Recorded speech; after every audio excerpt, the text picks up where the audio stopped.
Hello friends, வாங்க இன்றைக்கி ஒரு புது டிஷ் பார்க்கலாம்.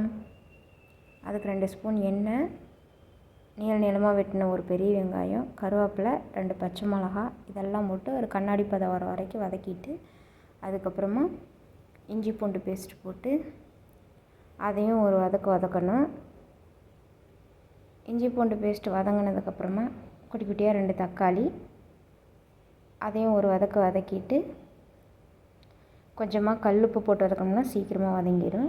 வதக்கினதுக்கப்புறமா 1 டீஸ்பூன் வரமிளகாத்தூள், 1 டீஸ்பூன் சிக்கன் மசாலா, அரை டீஸ்பூன் மல்லித்தூள், 1/4 டீஸ்பூன் மஞ்சள் தூள் இதெல்லாம் போட்டு ஒரு வதக்கிட்டு சன்னா கிரேவி வச்சுருந்தேன்.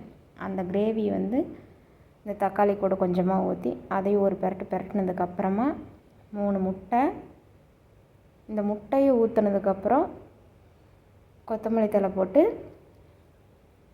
லைட்டாக ஒரு பெரட்டினதுக்கப்புறமா சப்பாத்தி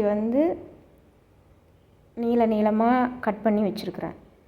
அதை இது கூடயே போட்டு பெரட்டி 1 ஸ்பூன் பெப்பர் தூள் போட்டு இறக்கி சுட சுட சாப்பிட்டு பாருங்கள். அதோட டேஸ்ட்டு வேறு லெவலில் இருக்கும். இந்த மாதிரி நீங்களும் செஞ்சுருப்பீங்கன்னு நினைக்கிறேன். உங்களுக்கு இந்த டிஷ் பிடிச்சிருந்ததுன்னா நம்ம தமிழ் நாவல் கிராஃப்ட் சேனலுக்கு சப்ஸ்கிரைப் பண்ணி சப்போர்ட் பண்ணுங்கள்.